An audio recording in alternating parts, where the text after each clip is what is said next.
outside looking in following its exclusion from recent peace talks about ending Russia's invasion. A public war of words went down between U.S. President Donald Trump and Ukraine's President Volodymyr Zelenskyy today. Trump took to Truth Social and called Zelenskyy a dictator without elections, after the Ukrainian leader said Trump is being influenced by Russian disinformation. Jason Gaidola joins us live with more tonight. Good evening, Jason.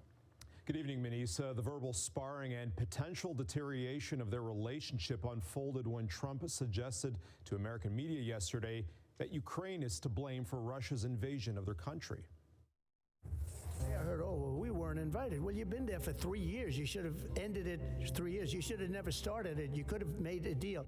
U.S. President Donald Trump once again shifted the blame towards Ukraine for Russia's invasion of their country after peace talks were held in Saudi Arabia yesterday without Ukrainian officials. When they want a seat at the table, you could say the people have to, wouldn't the people of Ukraine have to say, like, you know, it's been a long time since we've had an election.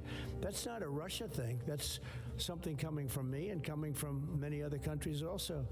Relations between Trump and Ukrainian President Volodymyr Zelenskyy appear to be deteriorating rapidly following Trump's comments that brushed aside Ukraine's involvement regarding the war started by Russia.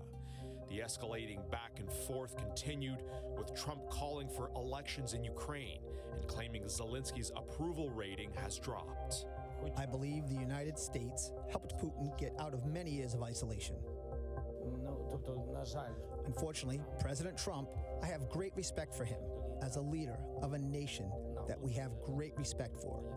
The American people who always support us. Unfortunately, he lives in this disinformation space. Trump then fired back again, this time on Truth Social, calling Zelenskyy a dictator without elections. Zelenskyy better move fast, or he's not going to have a country left. Происходить при участии и России, и Украины. Никто Украину из этого процесса не исключает.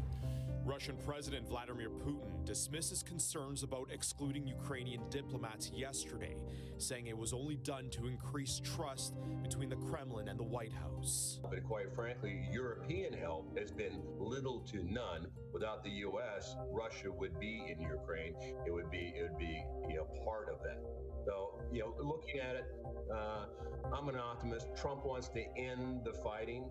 And, to his point, it could have been ended. I think both sides realize that continuing is not in anyone's interest.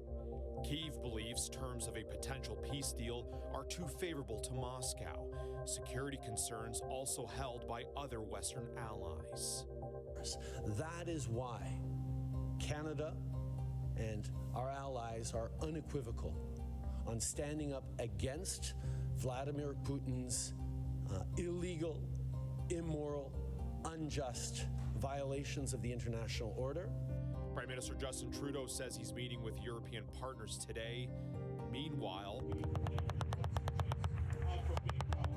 NATO troops are on the training grounds in Romania as the alliance ponders peacekeeping operations.